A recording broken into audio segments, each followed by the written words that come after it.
Today on the podcast, we'll look at what's changing in the Disney company and what it all means for its future. We'll explore announcements from the D23 Expo, but we'll also take a look at a couple other points of concern for the company leading up to that. As we discussed a couple of weeks ago, many financial experts believe that America will move into a recession in the coming year, which may limit discretionary funds that families have to spend on vacations, movies, and a bunch of other services provided by the Walt Disney Company. Some of these cutbacks appear to be happening presently, especially with the elevated cost of gas and air travel. In May and June and July, the Disney parks both in California and Florida were reasonably full, both on weekdays and weekends. But this past week, over the Labor Day holiday, the parks, at least in Florida, were surprisingly empty. The wave of pent-up travel seems to have come and gone at this point. Anyone who wanted to book a post-COVID trip to the parks seems to have done that now. And the needle is pinging back in the other direction, except for this past Sunday, when there were elevated crowds, particularly in Hollywood studios. The rest of the Labor Day holiday period attracted crowds far lower than any pre-COVID Labor Day weekend. These numbers will almost surely guide Disney to start the discounts and rate cutting for hotel rooms in the months ahead, as the room occupancy metric is one of the key factors for Disney remaining profitable. So it looks like we're moving into a period of both lower revenue and lower investment for the company. Today's episode will be recorded in segments. I'm recording the first portion today, Thursday, September 8th, before the D23 Expo starts up this weekend. I'm going to try also to record a little bit as the weekend goes along, so that then on Monday, once I return from the expo, I'll record the final sections that focus on announcements that were made over the tail end of the weekend. But I can tell you right now, on Thursday, I'm starting to be concerned with the lack of rumors and leaks surrounding the announcements for the parks. The expo almost always has leaks, particularly about large projects leading up to the event. Honestly, I'm pretty sure some of these leaks are arranged by executives to spur interest in the event, essentially developing hype and making fans curious to see if a leak proves true. Other bits of news in the past have been actual leaks. There have been surprisingly few leaks and rumors leading up to the event this year, which makes me concerned that there might be little to leak concerning the parks. The announcements might be focused more on updates for attractions under construction, re-theming of existing attractions, re-announcements of previously announced but delayed attractions, and additions to entertainment, which are less expensive options than new attractions built from the ground up. Maybe there will only be the announcement of 3 or so actual new attractions for the American parks. But as this is Thursday, I won't know this until the weekend. And as you're listening to this podcast, we won't be able to explore these elements until the second part of the show. So let's get things started. Here we go.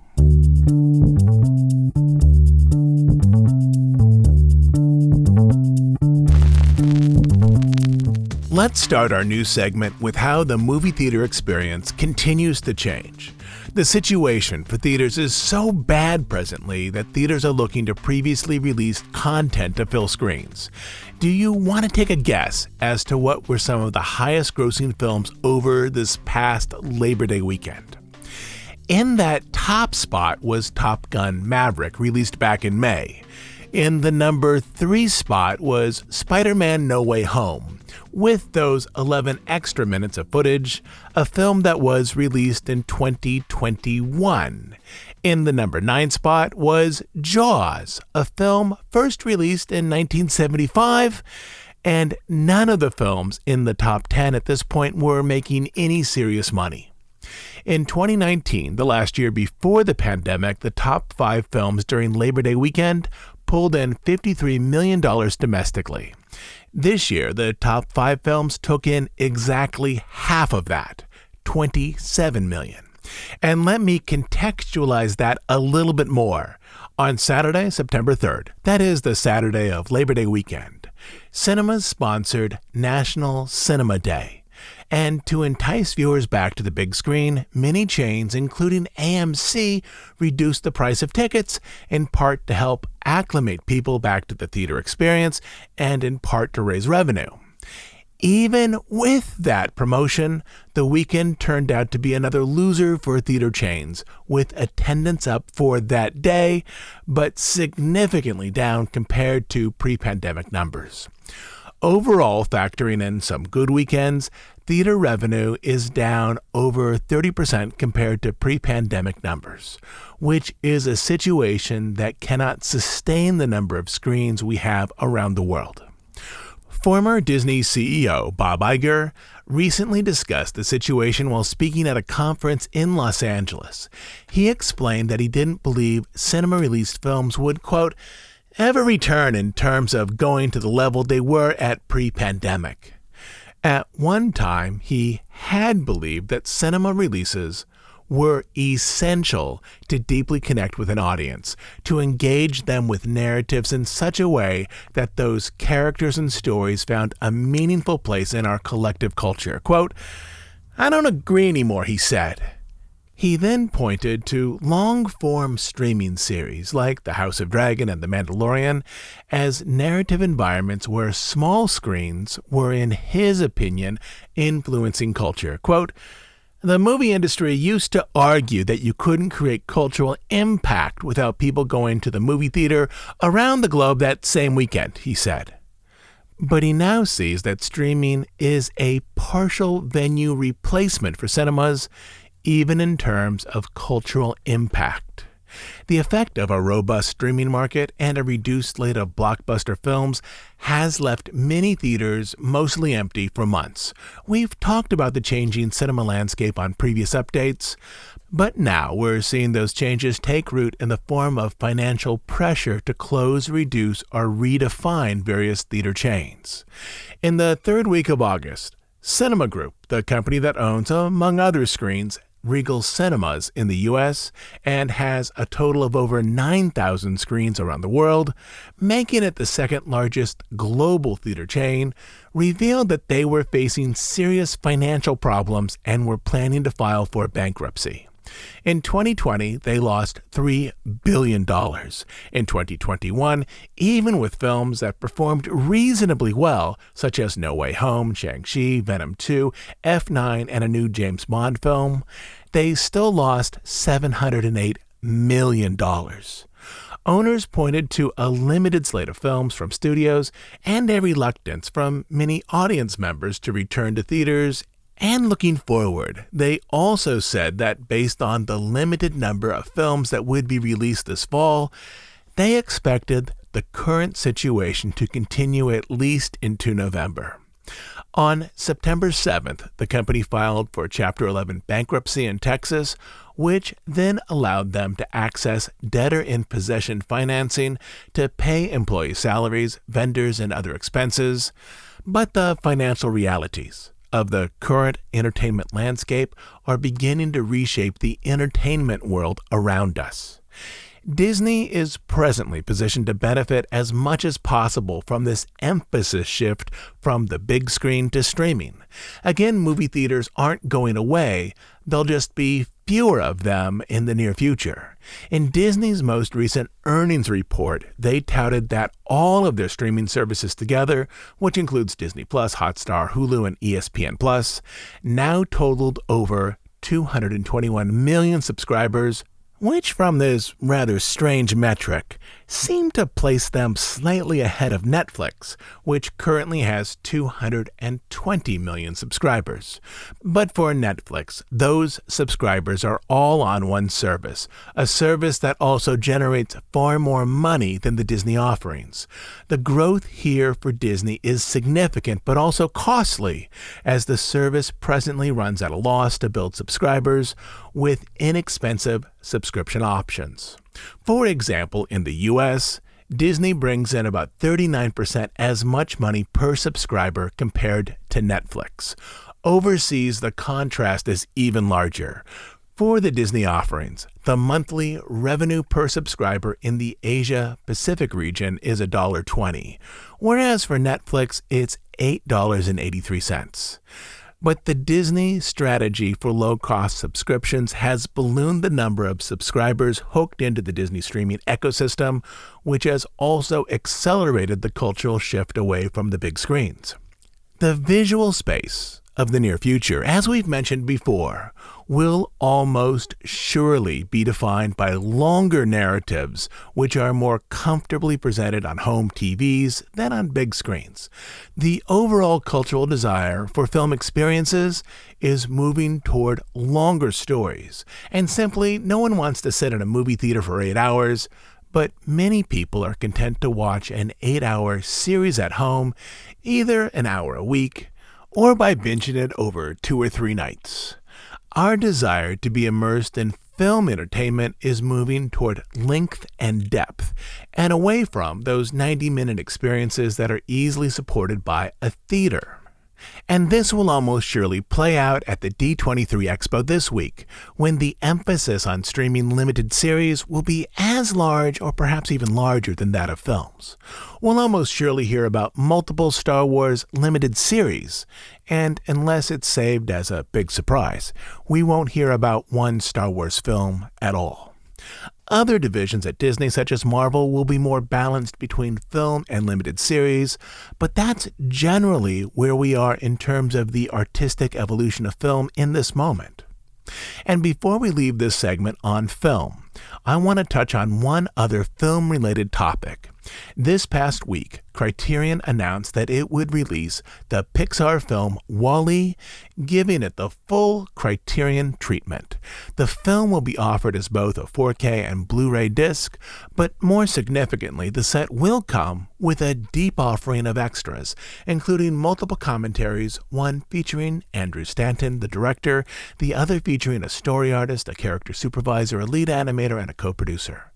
The bonus disc will feature over a dozen new programs that explore the development of the film along with deleted scenes and other extras. The set will also include a Blu-ray version of Leslie Iwerk's 2007 documentary, The Pixar Story.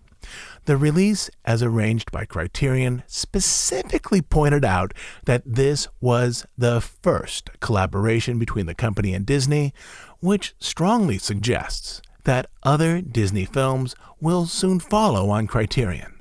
With this in place, Criterion represents the best chance for Disney films, perhaps even some from the Walt era, of finding a deep new set of extras to explore and contextualize films from the studio's vast library. The Criterion version of Wall-E will be released on November 22nd, which is 2 days before Thanksgiving.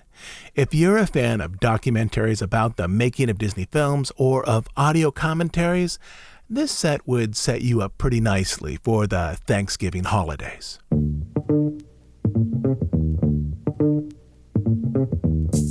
At Southern California theme parks, there's another reshuffling that has been building for months. In part, this is related to annual passes. All California theme parks offer some type of annual pass, and some parents have been buying annual passes for their older kids and then bringing them to the parks unsupervised. Also, kids in groups have been buying these passes for themselves, as annual passes, if you go every week or nearly every week, represent a tremendous entertainment value. For some parks, particularly Knott's Berry Farm and Six Flags, this has led to increased youth violence and gang concerns on property.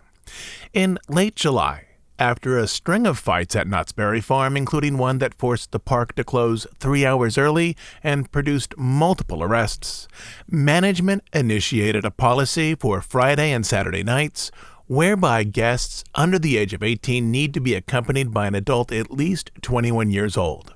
One adult cannot have more than 4 minors under their supervision. By the end of the month, Knott's extended the policy to include Sunday nights as well. Essentially, the park needed to refocus its image as a place where families, which is their target audience, felt safe. Weeks later, on August 16th, Knott's extended that policy to include all of its seasonal Knott's Scary Farm events. 4 days later, Six Flags, which owns Magic Mountain in California and other thrill-centered parks around the country, admitted that they had a similar problem. Six Flags CEO Salim Basoul explained that discounts and inexpensive annual passes had turned some of their parks into, quote, a cheap daycare center for teenagers.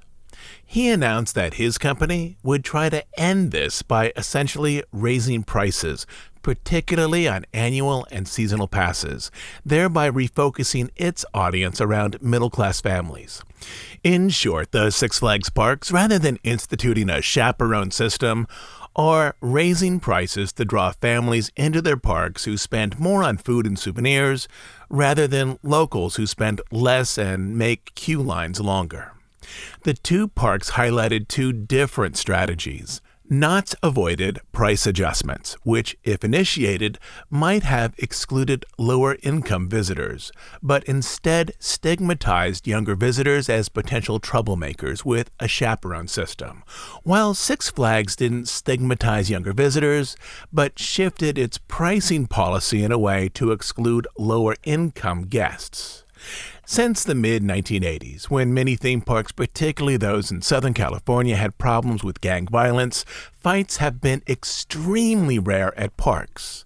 But such fights have been happening more frequently at parks across the country during the past year, particularly at Disney World. Some of these incidents may be related to unsupervised teenagers, but others seem to be related to anxiety and expectations associated with the latter part of the pandemic. In California at Disneyland in May, a fight broke out among people waiting to see Fantasmic. In recent months, Disney World has removed multiple groups of guests for public fights, some of which might even be called brawls. In July, two families engaged in something that was pretty close to a street fight in Fantasyland because one family believed the other cut in line. Disney World doesn't have either of the underlying factors cited by Knott's or Six Flags. Its price of entry is already the highest in the industry, which targets middle-class families and up, and very few teenagers are dropped off at Disney World parks for a type of daycare service, as the parks are a fair ways from most Orlando neighborhoods. Park analysts have put forward various theories to explain the cultural changes underpinning group social norms. But mostly they point to issues related to the pandemic, and I think there's a little bit of truth in each of them. One is that pent-up travel desires have placed such high expectations on vacations that people are more likely to react poorly when something goes wrong. Another, the reduced labor pool in Central Florida and elsewhere, has created a situation whereby visitor needs aren't being met in a way that guests find timely or satisfying, which is adding to their frustration. Yet another, as we as a culture move out of a period of relative isolation related to the pandemic, we're simply finding larger stress points in crowded areas, and our coping skills for this type of stress are no longer as strong as they were back in 2019. And these events together point out that the pandemic has not only changed businesses such as theaters, but also changed how we relate to each other and to ourselves. Back in 2020, there were easily identifiable stresses related to moving into the pandemic and social isolation, factors that I think most everyone understood, but there's another set of stresses, mostly invisible and largely unacknowledged, associated with moving out of the pandemic. For some, regaining a larger freedom and encountering crowds and mass entertainment may be as difficult or nearly as difficult as losing those freedoms and spending weeks or months away from familiar places of work and entertainment. This is a problem that may simply solve itself over time. But it's also a problem that, if it lingers, may require other types of intervention and policy changes for businesses that thrive on mass entertainment experiences, essentially the peaceful gathering of very large crowds like you find in theme parks. And before we leave this topic, let me pivot to a related subject, one not focused on in-park fights, but simply on in-park expectations and in-park anxiety. At least for now, as we're still in sort of unusual times, maybe it's useful to keep in mind that the experience at the parks, due to labor and supply shortages, may not be as smooth as it was 3 years ago. And more importantly, there may be some guests who, adjusting to mass crowds, may be a little more anxious than usual. And also, you may find some members in your own traveling party who, after 2 years of pandemic protocols, are also having trouble adjusting to large crowds. Crowd experiences were stigmatized for 2 years in our country, and they still are, in ways. And the adjustment out of that will be more difficult for some. And beneath those sensationalized incidents reported in the papers, I'm guessing that there's still a lot of quiet anxiety that moves through the parks right now. And that's probably a helpful observation to keep in mind as you move through themed lands right now. Even if you feel back to normal, the same may not be true for everyone around you. And if you yourself still feel anxious around crowds, whereas you didn't before the pandemic, I'm pretty sure that there's a lot of other people right there with you. But now, let's switch over to another type of controlled chaos, the D23 Expo.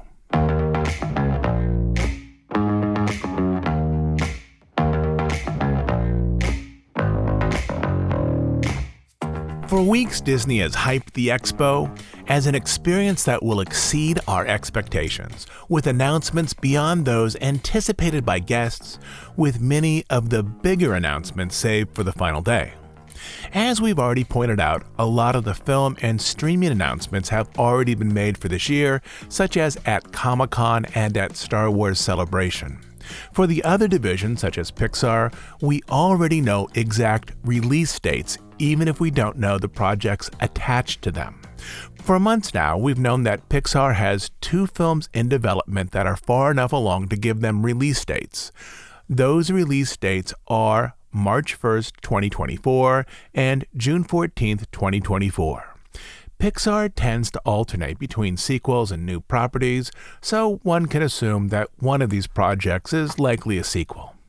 But this leaves largely the parks and other Disney experiences to carry the burden of large announcements that can make a surprise impact on the audience.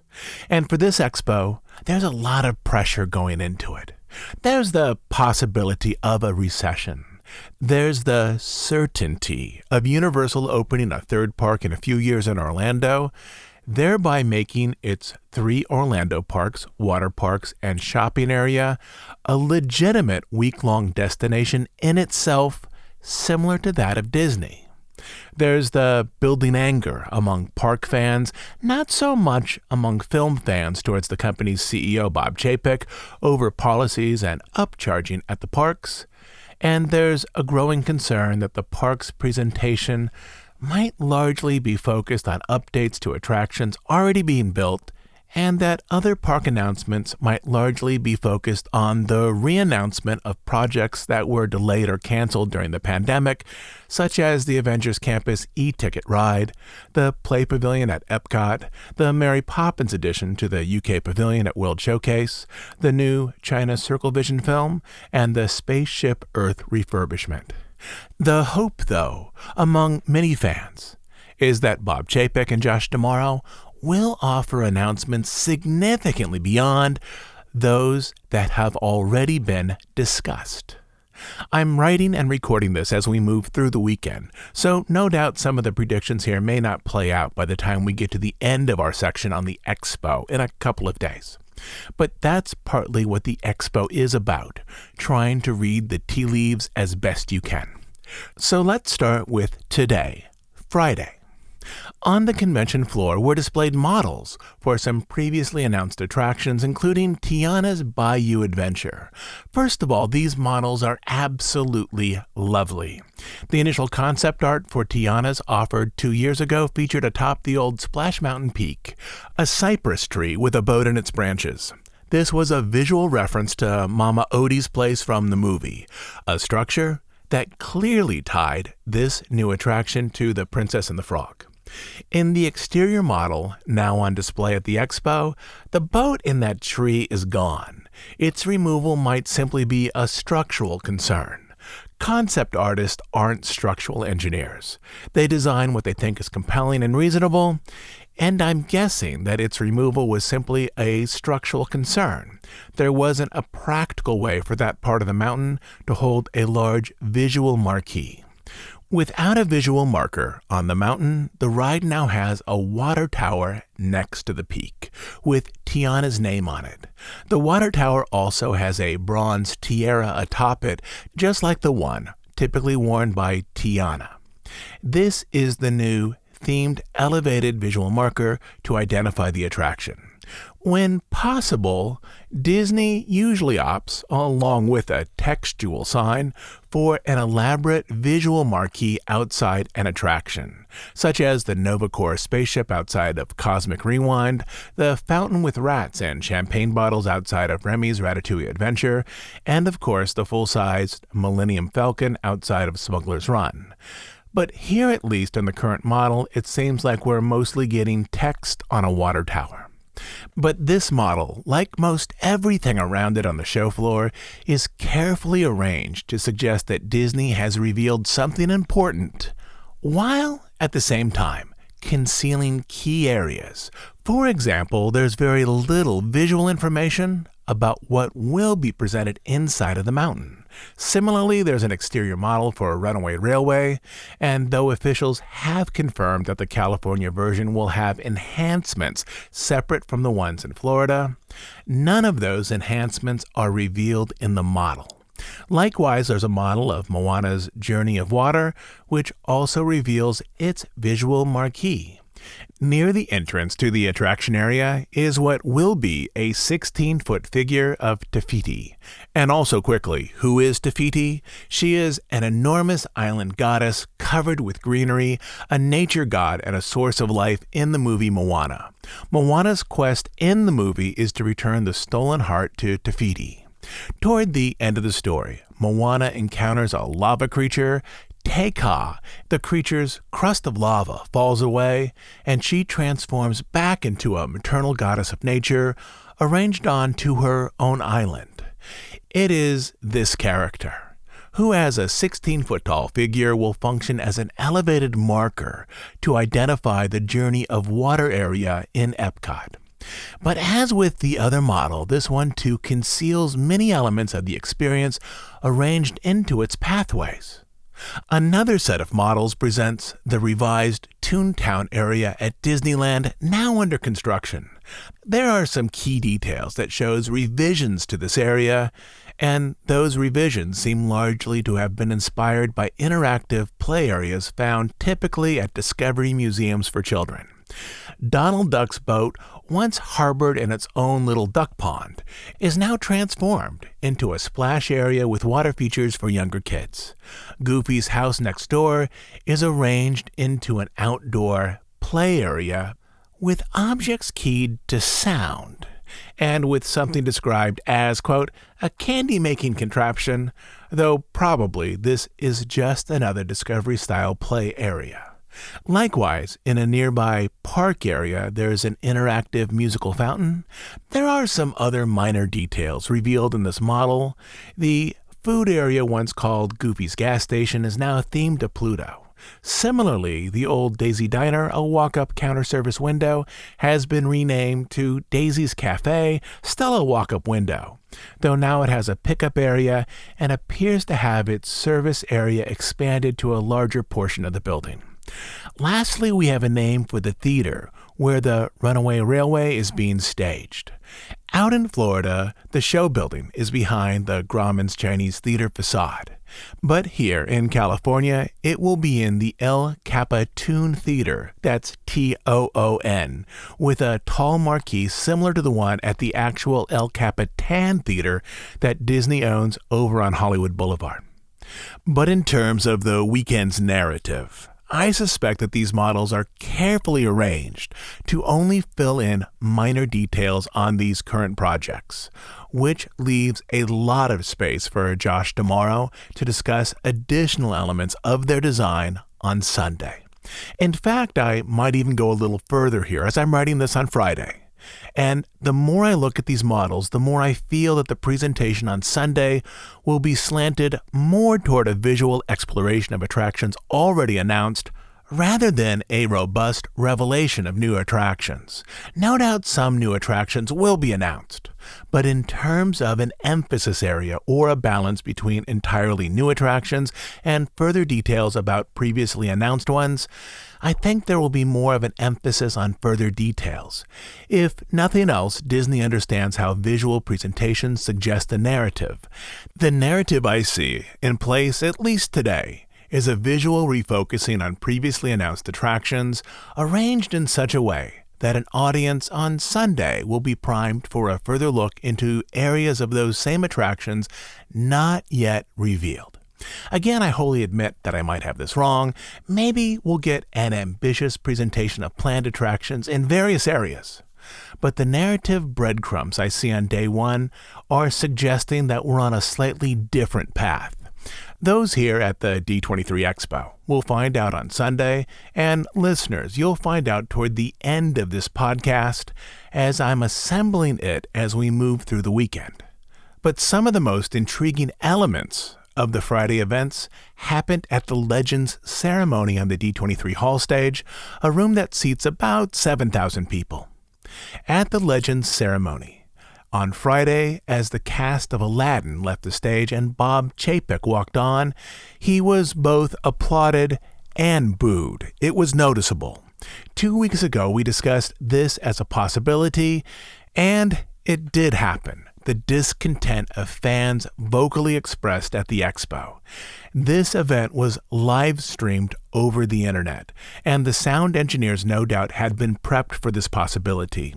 There was roughly a 20-second lag from the live event to the live stream, which gave the text time to adjust.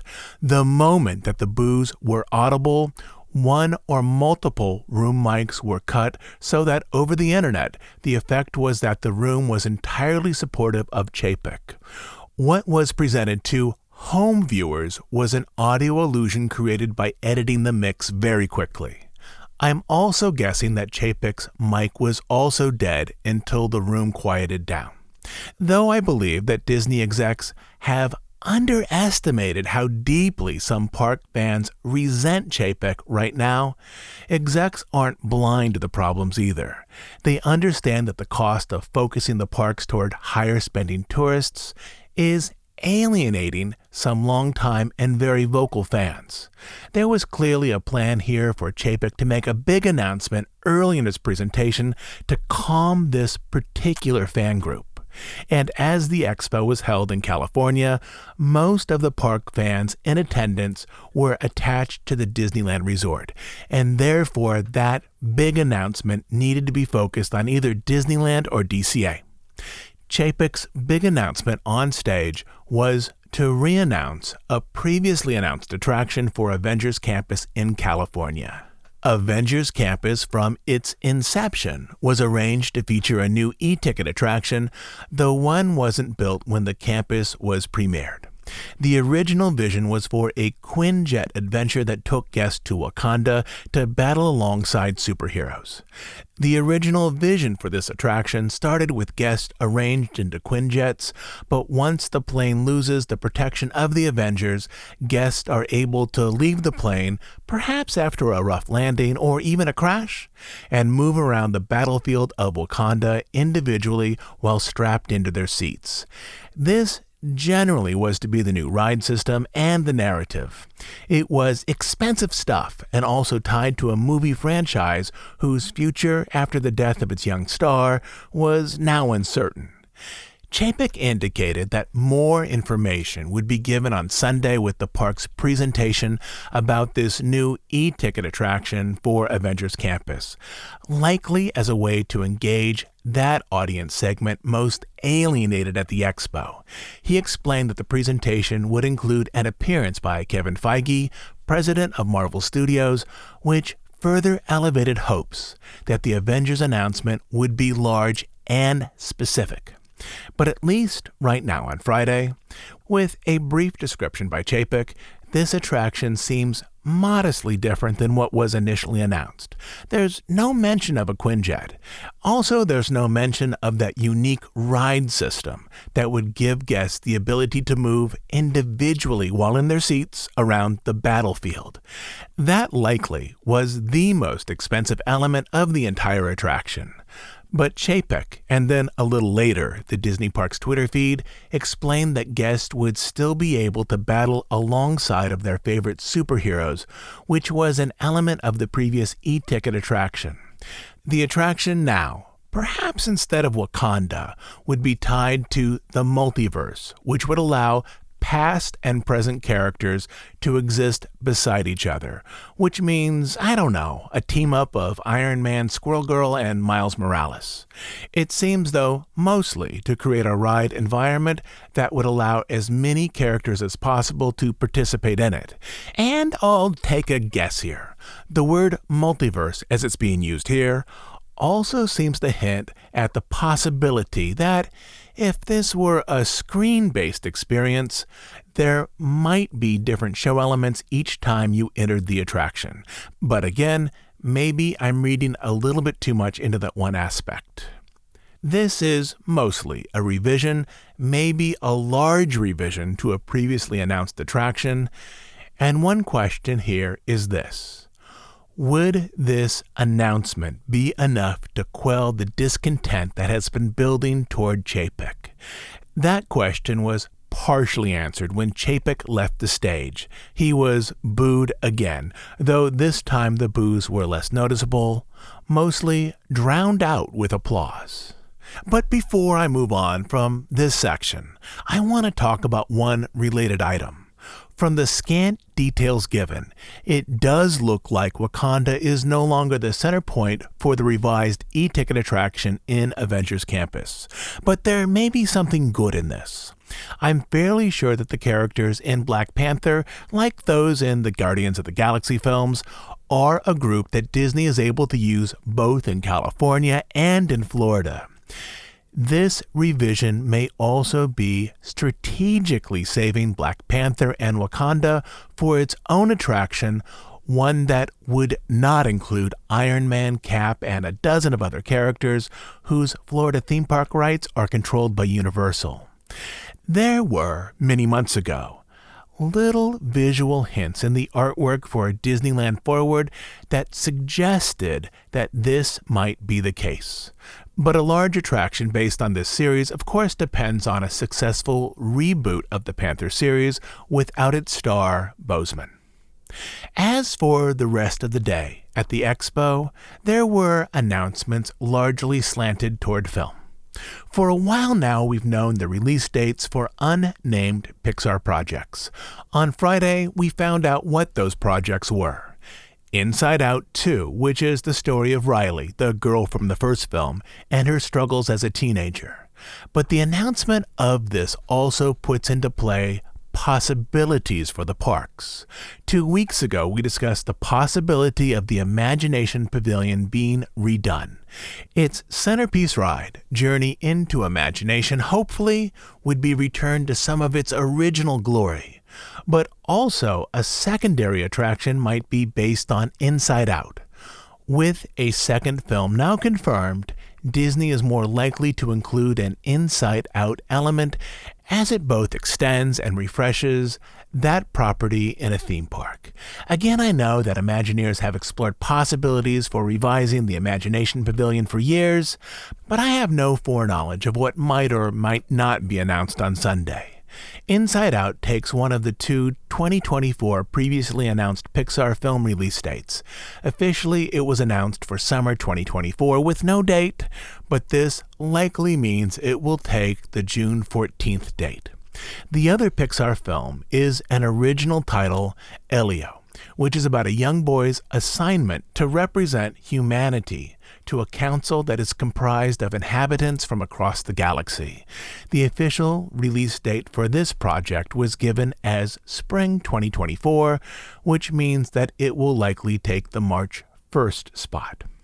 Also announced was a theatrical release of Mufasa, which is the prequel for The Lion King that we discussed 2 weeks ago. But I'll also repeat the point I made earlier.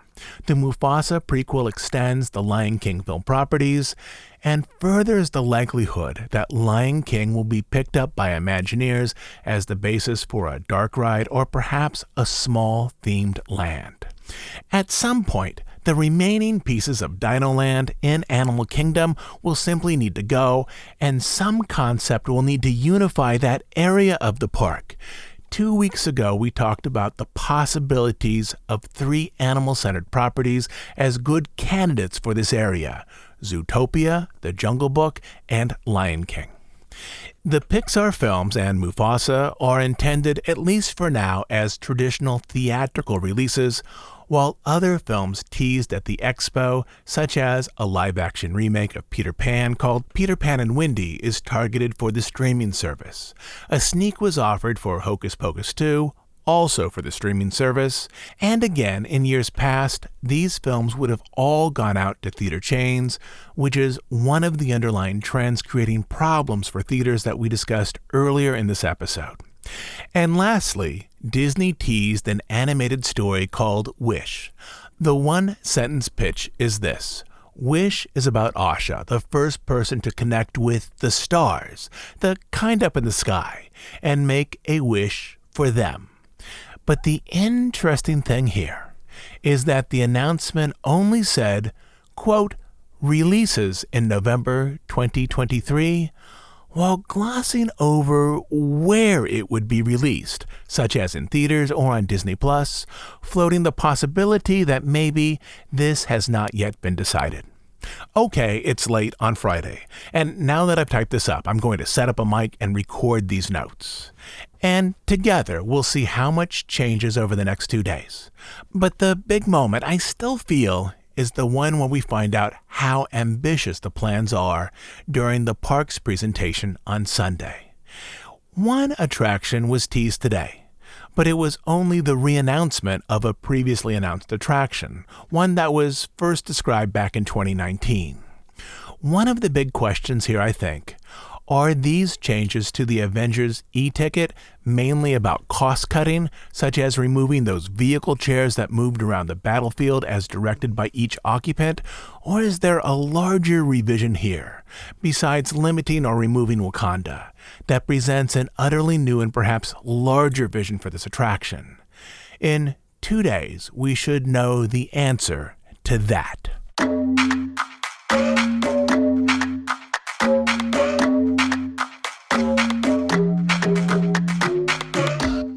Saturday was arranged purposefully as the low point of announcements for the Expo, a day mostly configured around Lucas and Marvel film. And there's a reason for the low level of announcements on Saturday. Disney is now supporting announcements that cover 3 conventions: Star Wars Celebration, which was held in May, Comic-Con, which was held in July, and the D23 Expo, held now in September. At this point, key announcements for Lucasfilm and Marvel have already been made, so there's very little in terms of surprises left for Saturday. At Star Wars Celebration a few months back, Disney discussed Andor, Bad Batch Season 2, Tales of the Jedi, and Mandalorian Season 3, among other projects. In terms of Marvel, at Comic-Con, Disney discussed Daredevil Born Again, Secret Invasion, Ironheart, Fantastic Four, and 2 Avengers films focused on the villain Kang. And for the Saturday lineup at D23, that left very little to actually announce, aside from adding details to previously announced projects. But just so we're all on the same page, I'll give you an overview of the major Saturday announcements, but mostly, these represent small bits of new information for previously announced projects. Fans saw trailers for Andor, The Mandalorian Season 3, Tales of the Jedi, Willow, Marvel's Werewolf by Night, Marvel's Secret Invasion, and Indiana Jones 5. Fans saw new footage or stills from Avatar 2, Black Panther 2, Ant-Man and the Wasp: Quantumania, Star Wars Ahsoka, and Star Wars Skeleton Crew. The premiere date for Bad Batch Season 2 was announced, and there were some minor updates, such as casting decisions or project logos for the Fantastic Four film, Daredevil Born Again, The Thunderbolts, Ironheart, The Marvels, Captain America, New World Order, and Loki Season 2. Again, all of these projects have been previously announced, and these updates, images, and trailers mostly serve to remind guests that these projects are moving forward and to excite them about their coming release. Saturday mostly left fans expecting a lot from the Sunday presentation, which would largely be focused on the parks. This is generally where the expo has been headed for weeks.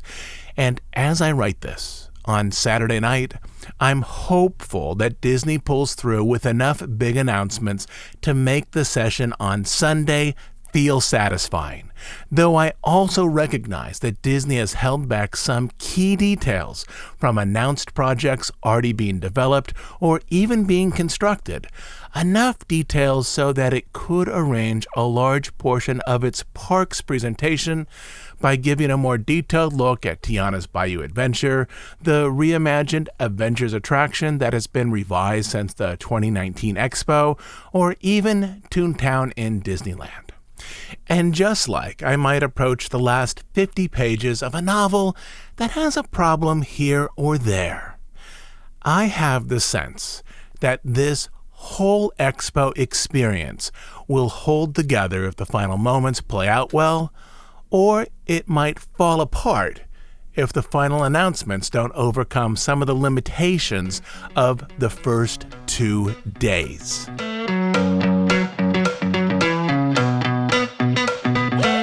The park's presentation was also held in the D23 Hall, which is a massive auditorium holding 7,000 seats. Guests could reserve spaces in the room months ago in a lottery, and those without reservation showed up hours early simply to get a seat, and even then, hundreds, maybe thousands, were turned away. Loading the auditorium row by row took over an hour. But finally the house lights dimmed, and Josh DeMauro took the stage to begin his 90-minute presentation. DeMauro was able to present a more likable persona on stage compared with Chapek. He rarely uses marketing and branding lingo, which helps him connect with fans. And he's a short person with a thin frame and eyes that hold an intensity. It's his eyes and voice mainly that allow him to convey enthusiasm to an audience. Based on the length of the presentation and the lack of leaks over the previous weeks, I expected it to start with a rather lengthy video montage and then a discussion of current projects, and that's exactly what happened. But after that was over, the announcements began. The first announcement was for a walk-around character, the Mandalorian and Grogu. This was admittedly a low-cost addition to the parks, but then as soon as it was explained, we found out that it wasn't parks plural, but one park, Galaxy's Edge at Disneyland. This was the first misstep, albeit a minor one, as it could only serve to alienate fans associated with Disney World. After all, how much could it cost to make 2 sets of this costume, as they were already making one?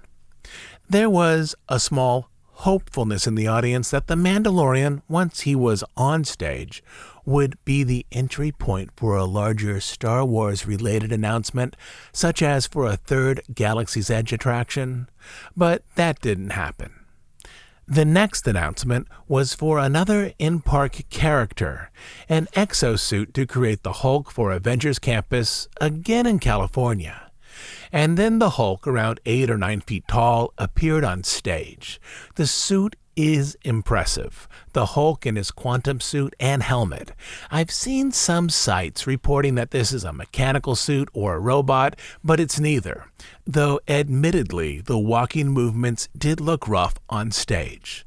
There's an actor inside that suit on 2-foot stilts that really aren't a lot different than drywall stilts. The suit weighs about 120 pounds, though a lot of its weight is in its legs, meaning the actor in the suit isn't carrying that weight on his shoulders.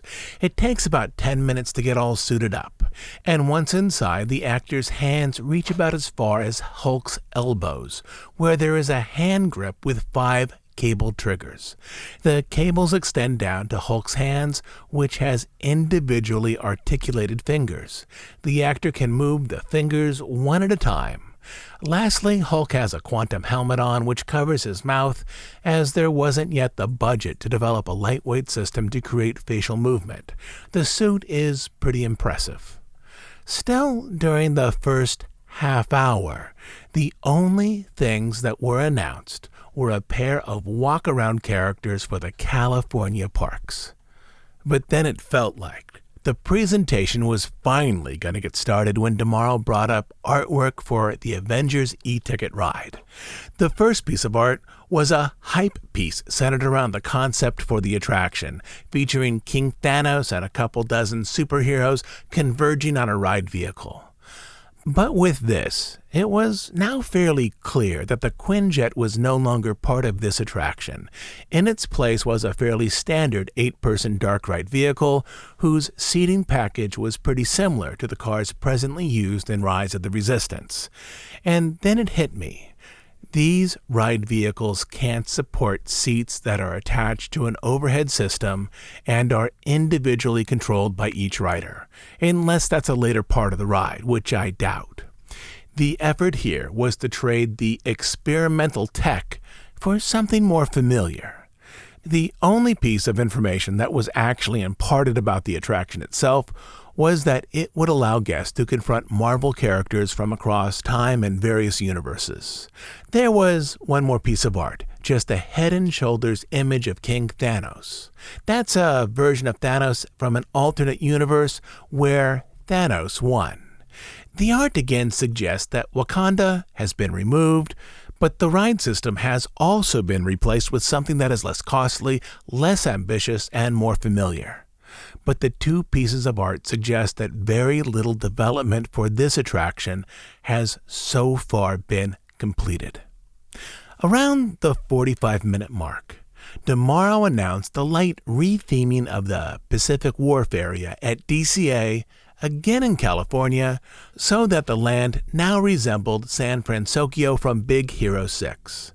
The one piece of artwork that was shown presented a land that looked almost exactly like the current Pacific Wharf, only with a lot of red lanterns around it and 2 pagoda towers on the bridge that presently leads into the land. Also, some features like the fishnet have been removed. There was no attraction announced for this rethemed land. Actually, there would be little place to put it, only a meet and greet area for Baymax. With the next announcement, however, I knew that we now had a problem. The next announcement was for a second bakery that would be added to downtown Disney in California. This was Porto's, a Cuban bakery. To be fair, I've heard Imagineers talk about Porto's, which is a Los Angeles chain. There's one not far from the Imagineering campus over in Glendale. Many Imagineers love it. But this was the moment where I knew things were definitely heading south. Tomorrow was taking time on stage to talk about a bakery opening up in a new location in the shopping district. At the hour mark, no new attraction had been announced for the American parks. There was some very light discussion about the Avengers project, which was a revised attraction previously announced. Then came some discussion about the retheming of the Paradise Hotel in California to a Pixar theme. There was an announcement of a new fireworks show for Disneyland and a revised World of Color presentation for DCA. Also, Tomorrow explained that the Magic Happens parade, this was the parade that premiered at Disneyland a couple weeks before the resort shut down for COVID, would return. If you're interested in this parade, we did a whole episode on it back in 2020. But again, this parade is completely developed. It only needs to be recast and rehearsed. And then Tomorrow brought out Imagineers to discuss their work on Tiana's Bayou adventure. And this should have been the point, where the audience saw artwork detailing multiple stages in the attraction, along with sculpts or digital sculpts for the animatronics. In order for the attraction to have a 2024 opening date, all of that should have been done by now. But the audience was shown none of that, which again suggests that it's either not done or not locked down. Instead, we heard a short discussion about the ride's narrative. Guests helped Tiana prepare a meal for Mardi Gras by venturing out into the bayou for an important ingredient. But then, instead of seeing artwork that would have visually depicted the narrative as guests rode through the ride building, Imagineers described a lighting effect, nicknamed Bayou Magic, that would be featured in the attraction. At this point, it was clear that things were not going well for this presentation.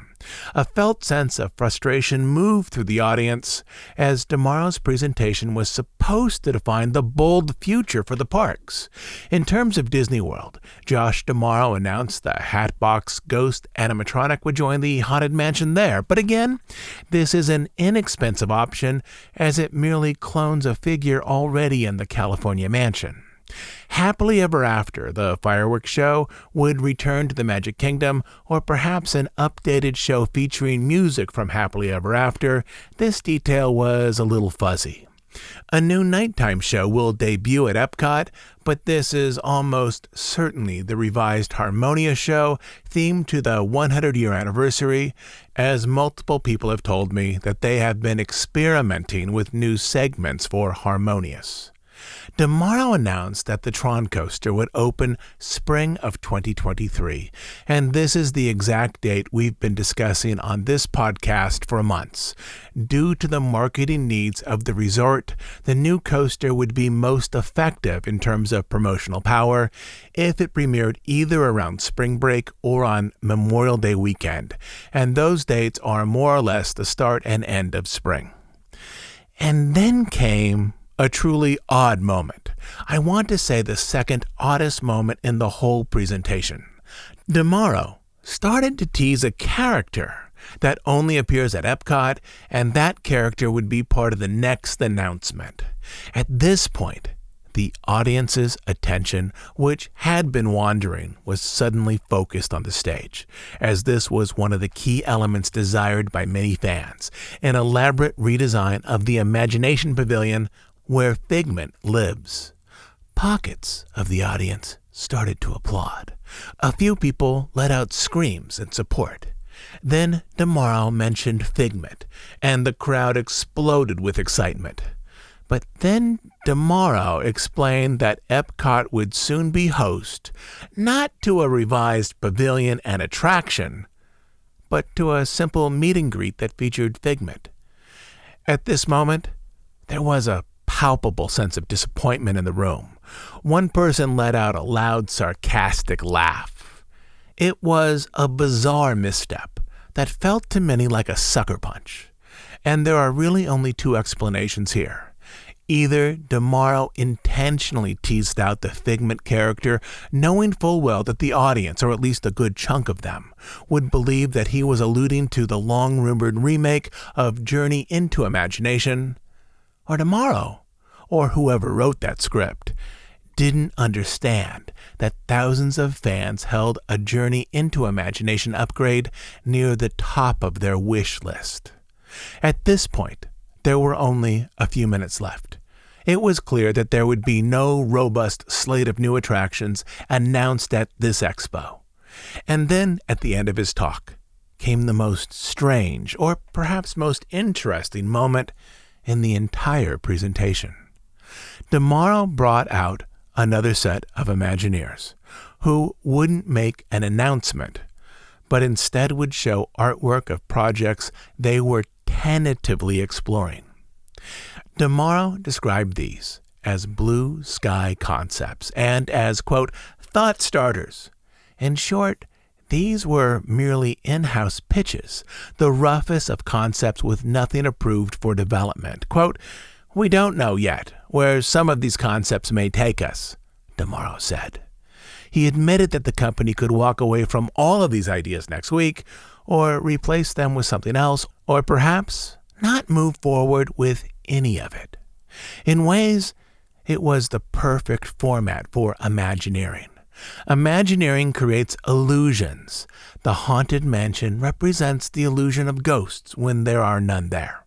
Likewise, Rise of the Resistance presents the believable illusion of blaster fire, when there's no blaster fire and no working blasters in the building. Here, on the D23 stage, Imagineers created the illusion of an announcement, a feel-good moment, when everyone in the room had already been told that this was just an illusion, a pretty one, and that there was no real announcement at the moment. We were getting to the end of the park's presentation, but tomorrow hadn't announced a single new attraction for any American park. But this artwork, perhaps, would leave the flavor of an announcement in people's mouths as they left the room. Well, there are many things to unpack here. If nothing else, this was an explanation that WDI, due to labor or money shortages, has no attractions that are ready to be built in any American park right now or for years. Second, the response to Epic Universe in Florida seems to be this. If Epic Universe is successful, we can design some large themed areas if we need to. But also right now, nothing is really planned. And at least I sense that this strategy will not turn out well for Disney. And lastly, the American parks for the next few years will pivot to less expensive additions with entertainment, character greetings, and enhancements added to individual existing attractions. After the Tron Coaster and Tiana's Bayou Adventure open, there are no large projects announced for Florida, and for Disney, generally, the timeline from the announcement to an attraction's opening is typically 4 or 5 years.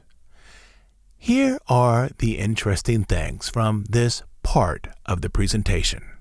The artwork, though it promises nothing, reveals how Imagineers are thinking about expansion in Florida. The first area is Dinoland at Animal Kingdom, and they floated 2 ideas for this area. An attraction area themed after Zootopia, just like we discussed 2 weeks ago, and also an attraction area themed after the nature scenes in Moana. The piece of artwork that was floated at the Expo presented a boat ride with both an outdoor and an indoor section, along with a Moana-themed spinner, probably the Triceratops spinner redressed with a Polynesian theme.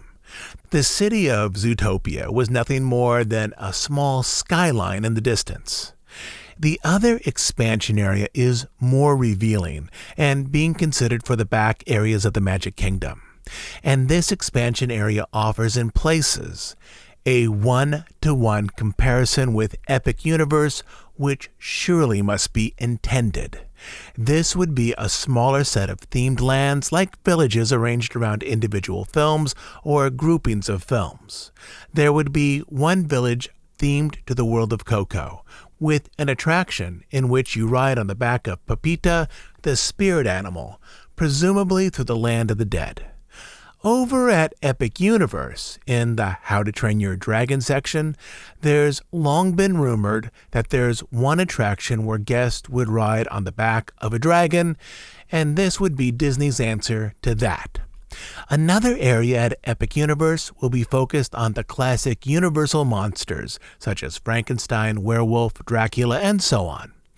And over in this blue sky expansion area at the Magic Kingdom might be an area focused on the Disney monsters, or as we call them in the Disney sphere, the villains. They would have their own small themed village. And then the Madrigals and the Magical Casita from Encanto would have its own themed land as well. In looking over the bird's eye presented on stage, I think that there may be a layout for 4 small lands in there, not just 3, but only 3 were discussed. But even this area seems carefully arranged to specifically respond to, perhaps even imitate, Epic Universe. But again, what is this? A thought starter, nothing more than a dream that has no funding, a vision that can be as easily forgotten as those elements of Disneyland Forward, or something that Imagineers can go back to if Epic Universe does change the power balance between Disney and Universal in Florida. But another takeaway here is that nearly All of the development areas, except for the villains area, both in the Magic Kingdom and Animal Kingdom, are themed after fairly recent films, those released in the past decade. And in this you can see that there are strong pressures inside the company to focus on very recent film projects. In the end, the park presentation offered a vision in which Disney committed to no new attractions for its American parks. The Avengers Attraction was a revision to a previously announced attraction back in 2019. There wasn't a bold vision at all. Oddly, the Play Pavilion wasn't mentioned, nor was the Tarzan treehouse that is presently being rethemed at Disneyland, nor the opening and changes to Fantasmic in Florida, even though that show will surely open before Thanksgiving as it's presently being cast right now. But it was interesting to see what elements are churning around at Imagineering. The themed villages are something that at some point might be offered as a response to Epic Universe, essentially saying that some key Epic Universe areas or attractions can be found at the Magic Kingdom with a Disney spin. The artwork for the Moana area at Animal Kingdom had more definition than anything else in that section. The boat-based attraction had ride vehicles and entry and exit points for the show building, and the suggestion that a clone or partial clone of the overseas Zootopia project would be arranged in the background. This project seems far further along than any of the other dreamy stuff discussed here. But as Damaro indicated, maybe this too might all disappear, as all of these elements were not announcements, but rather well-crafted allusions to make us think that Disney had made an announcement when really nothing so firm had been discussed. I'm gonna go get some sleep now because it has been a long weekend. But I'll be back on Sunday with a new episode. And as you know, we're an ad-free, listener-supported podcast. Without subscribers, we would simply cease to exist. We do just two things: deep dives on stories related to the history of the Disney studio and the parks, and news and analysis of current events as they relate to the Disney company. If you enjoy these episodes, if you click in most weeks, you can support our efforts by becoming a monthly subscriber over on Bandcamp. On Bandcamp, you'll find dozens and dozens of extra episodes. But the best reason to subscribe is to make sure that this podcast continues to exist. You can subscribe at dhipodcast.bandcamp.com. I'll also leave a link down in the show notes. Until next time, this is Todd James Pierce.